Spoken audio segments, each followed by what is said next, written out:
এই মুহূৰ্তত আহি পৰিছে অসমবাসী ৰাজ্যখনে কেইবাটাও গুৰুত্বপূৰ্ণ খবৰ।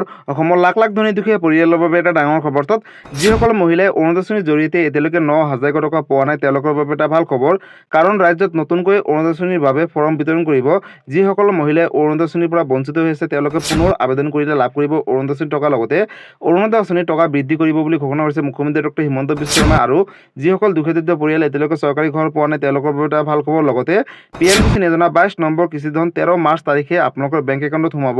কিন্তু এই টকা লাভ কৰিবলৈ বিশেষ কেইটামান কাম কৰিব লাগিব, সবিশেষ জানিব এইটো ভিডিঅ'ৰ মাধ্যমত। গতিকে ভিডিঅ'টো সম্পূৰ্ণকৈ চাওক আৰু ভালদৰে বুজি লওক। বলক ভিডিঅ'টো আৰম্ভ কৰোঁ। আজিৰ প্ৰথমটো খবৰ হৈছে অৰুণোদয় আঁচনিৰ পৰা আৰম্ভ কৰি ৰেচন কাৰ্ড, চৰকাৰী ঘৰ লগতে নিবনুৱাসকলক দিব 2 লাখকৈ টকা। নতুন এটা আপডেট দিছে, আপডেটটো চাই লওক। এতিয়ালৈকে আপোনালোকে চৰকাৰী ঘৰ পোৱা নাই নেকি? যদিহে পোৱা নাই এটা ভাল খবৰ, আজিয়ে সাজু কৰক নথিপত্ৰ। কিয়নো চৰকাৰী ঘৰ নোপোৱাসকলৰ বাবে ডাঙৰ সিদ্ধান্ত গ্ৰহণ কৰিছে অসমৰ মুখ্যমন্ত্ৰী ডক্টৰ হিমন্ত বিশ্ব শৰ্মাই। দেশৰ 5 কোটি জনতাক নতুনকৈ দিয়া হ'ব চৰকাৰী ঘৰ যিসকলে পোৱা নাই। লগতে অসমত এটাও নাথাকে এতিয়াৰে পৰা কেঁচা ঘৰ। যিসকলৰ ঘৰত কেঁচা ঘৰ আছে তেওঁলোকক দিব পকী ঘৰ। প্ৰতিটো দৰিদ্ৰ পৰিয়ালক পকী ঘৰ প্ৰদানৰ বাবে প্ৰধানমন্ত্ৰীলৈ মুখ্যমন্ত্ৰীৰ আহ্বান। এতিয়াও চৰকাৰী ঘৰ পোৱা নাই নেকি? যদিহে পোৱা নাই সাজু কৰক নথিপত্ৰ। ইয়াৰ পৰা অসমত আৰু নাথাকে কেঁচা ঘৰ। কাৰণ যিসকলৰ ঘৰত কেঁচা ঘৰ আছে তেওঁলোকে লাভ কৰিব চৰকাৰী পকী ঘৰ। বিনামূলীয়া ঘৰ নোপোৱা লাখ লাখ লোকলৈ আহি গ'ল এটা ডাঙৰ খবৰ। লগতে দেশৰ প্ৰধানমন্ত্ৰীৰ নেতৃত্বত পুনৰ ৰাজ্যত দিয়া হ'ব 5 কোটি চৰকাৰী পকী ঘৰ। মুখ্যমন্ত্ৰী ডক্টৰ হিমন্ত বিশ্ব শৰ্মাই চৰকাৰী পকী ঘৰক লৈ কৰিলে বৃহৎ ঘোষণা। যিসকলে চৰকাৰী ঘৰ পোৱা নাই তেওঁলোকৰ বাবে এটা সুখবৰ। লগতে অৰুণোদয় আঁচনিক লৈ এটা ডাঙৰ ঘোষণা কৰিলে। নতুন এটা আপডেট আহিছে, চাই লওক। 2 লাখ যুৱক যুৱতীসকলক নতুনকৈ দিয়া হ'ব চৰকাৰী চাকৰি। চাকৰিৰ পৰা আৰম্ভ কৰি অৰুণোদয় আঁচনিৰ ধন বৃদ্ধিলৈকে 12টাকৈ ডাঙৰ ঘোষণা কৰিলে। চাকৰিৰ পৰা আৰম্ভ কৰি অৰুণোদয় আঁচনিৰ ধন বৃদ্ধি কৰিব। লগতে যিসকলে অৰুণোদয় আঁচনিৰ টকা পোৱা নাই তেওঁলোকৰ বাবে এটা ডাঙৰ খবৰ। 2 লাখ যুৱক যুৱতীসকলক নতুনকৈ দিয়া হ'ব চৰকাৰী চাকৰি। নিবনুৱা যুৱক যুৱতীসকলৰ বাবে এটা ভাল খবৰ। কাৰণ মুখ্যমন্ত্ৰী ডক্টৰ হিমন্ত বিশ্ব শৰ্মাই ডাঙৰ ঘোষণা কৰিছে। 10 লাখ নিবনুৱা যুৱক যুৱতীসকলক 2 লাখকৈ টকা প্ৰদান কৰা হ'ব। CM ত্ৰিপুলৰ অধীনত এই টকা অৰ্থাৎ এই 2 লাখকৈ টকা প্ৰদান কৰা হ'ব CM ত্ৰিপুলৰ অধীনত। পুনৰ বৃদ্ধি হ'ব অৰুণোদয় আঁচনিৰ ধন অৰ্থাৎ 1,250 টকাৰ পৰিৱৰ্তে এই টকা বৃদ্ধি কৰিব। অৰুণোদয় আঁচনি নোপোৱা প্ৰতিগৰাকী মহিলাক নতুনকৈ দিয়া হ'ব অৰুণোদয় আঁচনিৰ ফৰ্ম। লগতে শীঘ্ৰেই কিমান টকালৈ বৃদ্ধি কৰিব অৰুণোদয় আঁচনিৰ ধন তাকো লৈ মুখ্যমন্ত্ৰীয়ে ঘোষণা কৰিব। ৰেচন কাৰ্ডৰ হিতাধিকাৰীসকলৰ বাবেও আছে এটা ডাঙৰ খবৰ। কাৰণ বিনামূলীয়া চাউল, দাইল, নিমখ, চেনি, মিঠাতেলৰ লগতে পাব আধা কেজিকে চাহপাত বিনামূলীয়াকৈ বুলি ঘোষণা কৰিছে। লগতে বিজেপি চৰকাৰ আহিলে এই সুবিধাসমূহ লাভ কৰিব ৰাজ্যবাসীয়ে। এইসমূহ সামগ্ৰী টকা দিব নালাগে। চাকৰিৰ পৰা অৰুণোদয় আঁচনিৰ ধন বৃদ্ধিলৈকে মুখ্যমন্ত্ৰীয়ে ডাঙৰ ঘোষণা কৰিলে। অৰুণোদয় আঁচনিৰ হিতাধিকাৰীসকলে পালেনে 9,000 টকা? ধন নাপালে কৰক অভিযোগ। শীঘ্ৰে পৰীক্ষা কৰক আপোনালোকৰ বেংক একাউণ্টত। যিহেতু এই টকাসমূহ DBT যোগে অসম চৰকাৰে অসমৰ প্ৰতিগৰাকী অৰুণোদয় আঁচনিৰ হিতাধিকাৰীসকলৰ বেংক একাউণ্টলৈ 9,000 টকাকৈ প্ৰেৰণ কৰিছিলে। যিসকল মহিলাই অৰুণোদয় আঁচনিৰ টকা পোৱা নাই তেওঁলোকৰ বাবে নতুনকৈ অৰুণোদয় আঁচনিৰ ফৰ্ম বিতৰণ কৰিব। মুখ্যমন্ত্ৰী ডক্টৰ হিমন্ত বিশ্ব শৰ্মাই অৰুণোদয় আঁচনিৰ পৰা আৰম্ভ কৰি কেইবাটাও বৃহৎ মন্তব্য কৰিছে। বিনামূলীয়া চাউল, দাইল, নিমখ, চেনি লগতে মিঠাতেল আৰু আধা কেজিকে চাহপাত লাভ কৰিব। গতিকে বন্ধুসকল, ৰাজ্যৰ লাখ লাখ ধনী দুখীয়া আৰু মধ্যবিত্ত পৰিয়ালৰ বাবে এটা ডাঙৰ খবৰ। যদিহে আপোনালোকে এতিয়ালৈকে অৰুণোদয় আঁচনিৰ ধন পোৱা নাই তেনেহ'লে আপোনালোকে কোনো ধৰণৰ চিন্তা কৰিব নালাগে। আপোনালোকৰ বাবে নতুনকৈ অসম চৰকাৰে অৰুণোদয় আঁচনি 3.0 ৰ বাবে ফৰ্ম বিতৰণ কৰিব। যিসকল মহিলা যোগ্য হোৱাৰ পিছতো তেওঁলোকে বঞ্চিত হৈ আছে তেওঁলোকক নতুনকৈ ফৰ্ম বিতৰণ কৰিব। আৰু ফৰ্মখন ভালকৈ শুদ্ধভাৱে আপোনালোকে ফিল আপ কৰি জমা দিলে কিন্তু নতুনকৈ অৰুণোদয় আঁচনি 3.0 ত অন্তৰ্ভুক্ত হ'ব। আৰু অন্তৰ্ভুক্ত হোৱাৰ পিছতে আপোনালোকে প্ৰতি মাহে 1,250 টকাকৈ পাই থাকিব। কিন্তু এই টকাটো প্ৰতি বছৰে বৃদ্ধি কৰিব বুলি ঘোষণা কৰিছে। অৰ্থাৎ অৰুণোদয় আঁচনিৰ জৰিয়তে প্ৰতি মাহে আপোনালোকে টকাসমূহ লাভ কৰি থাকিব। লগতে বন্ধুসকল, যদিহে আপোনালোকে এতিয়ালৈকে 9,000 টকা পোৱা নাই বা কিবা কাৰণত আপোনালোকে বঞ্চিত হৈছে, নতুনকৈ এপ্লাই কৰিলে এই 9,000 টকা পাবনে নাই? চাওক বন্ধুসকল, এই 9,000 টকা আপোনালোকে নাপায়। যিহেতু যিসকল নাম আছিলে বা যিসকলে ইতিমধ্যে পাবলগীয়া আছিলে তেওঁলোকে ইতিমধ্যে অৰুণোদয় আঁচনিৰ জৰিয়তে 9,000 টকাকৈ পালে। যদি আপোনালোকে নতুনকৈ এপ্লাই কৰে তেনেহ'লে পৰৱৰ্তী সময়ত যিমান টকাকৈ দিয়ে আপোনালোকে সেই টকাসমূহ লাভ কৰিবলৈ সক্ষম হ'ব। লগতে যিসকল দুখীয়া মধ্যবিত্ত পৰিয়াল এতিয়ালৈকে চৰকাৰী পকী ঘৰ পোৱা নাই তেওঁলোকৰ বাবে এটা ভাল খবৰ। কাৰণ ৰাজ্যত নতুনকৈ 5 কোটি চৰকাৰী পকী ঘৰ নিৰ্মাণ কৰিব। যিসকলে পোৱা নাই তেওঁলোকে অতি শীঘ্ৰে সাজু কৰক নথিপত্ৰ, কিয়নো অতি শীঘ্ৰে চৰকাৰে ফৰ্ম বিতৰণ কৰিব বা অনলাইনৰ যোগেদিও আপোনালোকে আবেদন কৰিব পাৰিব। যিসকলে এতিয়ালৈকে চৰকাৰী ঘৰ পোৱা নাই বা আবেদন কৰিছিলে কিবা কাৰণত নাম অহা নাই বা কেঁচা ঘৰ আছে, তেওঁলোকে আবেদন কৰিলে নতুনকৈ লাভ কৰিব চৰকাৰী পকী ঘৰ।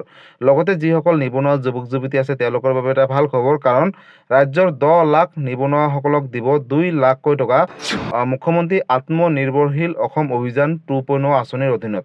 লগতে বন্ধুসকল, ৰাজ্যত নতুনকৈ 2 লাখ চৰকাৰী চাকৰি দিব বুলিও ঘোষণা কৰিছে।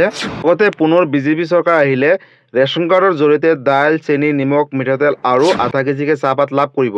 পূৰ্বতে দাইল, চেনি, নিমখ আপোনালোকে 100 টকাত লাভ কৰি আহিছিলে, কিন্তু যদি বিজেপি চৰকাৰ পুনৰ হয় তেনেহ'লে এটকা নিদিয়াকৈ এই সামগ্ৰীখিনি লাভ কৰিব পাৰিব বুলি অসমৰ মুখ্যমন্ত্ৰী ডক্টৰ হিমন্ত বিশ্ব শৰ্মাই ঘোষণা কৰিছে। গতিকে যদিহে আপোনালোকৰ ঘৰত ৰেচন কাৰ্ড আছে তেনেহ'লে এটা সুখবৰ, কাৰণ ৰেচন কাৰ্ডৰ জৰিয়তে আপোনালোকে এই সামগ্ৰীখিনি বিনামূলীয়াকৈ লাভ কৰিব বুলি ঘোষণা কৰিছে। গতিকে ৰাজ্যৰ লাখ লাখ নিবনুৱা যুৱক যুৱতীসকলৰ পৰা আৰম্ভ কৰি দৰিদ্ৰ মধ্যবিত্ত পৰিয়ালৰ বাবে কেইবাটাও বৃহৎ মন্তব্য কৰিলে অসমৰ মুখ্যমন্ত্ৰী ডক্টৰ হিমন্ত বিশ্ব শৰ্মাই। গতিকে এই ভিডিঅ'টো সকলো মহিলাসকলৰ মাজলৈ শ্বেয়াৰ কৰি দিব, যাতে এই ভিডিঅ'টো চাই সকলোৱে এই আপডেটখিনিৰ কথা জানিব পাৰে। লগতে বন্ধুসকল, PM কিষাণ যোজনা 22 নম্বৰ কিস্তি ধন অহা 13 মাৰ্চ তাৰিখে দিব, কিন্তু নতুন এটা আপডেট আহিছে। পোনপ্ৰথমতে আপডেটটো চাই লওক। 13 মাৰ্চত সাজু হওক আপুনি PM কিষাণ যোজনাৰ 22 নম্বৰ কিস্তিত টকা পাবলৈ। PM কিষাণ যোজনাৰ তালিকাত নাম আহিছে নে নাই এতিয়া গৈ পৰীক্ষা কৰক। PM কিষাণ যোজনাৰ 22 নম্বৰ কিস্তি ধনক লৈ আহি গ'ল এটা বিগ আপডেট। 13 মাৰ্চত একাউণ্টত সোমাব 22 নম্বৰ কিস্তিৰ টকা 4,000। কিন্তু 4,000 টকাকৈ কোনে কোনে পাব শেষলৈকে চাওক। আজিয়ে পৰীক্ষা কৰক PM কিষাণ যোজনাৰ ৱেবছাইটত গৈ নিজৰ নাম আছেনে নাই। প্ৰধানমন্ত্ৰী নৰেন্দ্ৰ মোদী ডাঙৰীয়াই ডাঙৰ ঘোষণা কৰিলে 22 নম্বৰ কিস্তিৰ টকাক লৈ ধন লাভৰ পৰা বঞ্চিত নহ'বলৈ আজিয়ে কৰিব লাগিব বিশেষ কেইটামান কাম। অৰ্থাৎ কি কাম কেনেকৈ কৰিব চাওক বন্ধুসকল। ইতিমধ্যে আপোনালোকে সকলোৱে গম পালে যে অহা 13 মাৰ্চ তাৰিখে PM কিষাণ যোজনাৰ জৰিয়তে 22 নম্বৰ কিস্তি ধন দেশৰ কোটি কোটি তথা অসমৰ ৰাজ্যৰ লাখ লাখ একাউণ্টত সোমাব 22 নম্বৰ কিস্তিৰ টকা। কিন্তু এই টকা কিমানকৈ দিব, লগতে কোনসকলে বঞ্চিত হ'ব সবিশেষ জানক। বন্ধুসকল, এই টকাসমূহ 2,000কৈ টকা দিব। যিসকলৰ দুটাকৈ ইনষ্টলমেণ্ট লেট থাকিব তেওঁলোকেহে লাভ কৰিব 4,000 টকা। লগতে বন্ধুসকল, যদি আপুনি PM কিষাণ যোজনাৰ অধীনত 22 নম্বৰ কিস্তিৰ টকা লাভ কৰিব বিচাৰিছে তেনেহ'লে বিশেষ কেইটামান জৰুৰী কাম কৰিব লাগিব। যিসকল কৃষকে কৰিব তেওঁলোকে লাভ কৰিব টকা, আৰু যিসকল কৃষকে অৱহেলা কৰি নকৰিব তেওঁলোকে কিন্তু নাপাব টকা।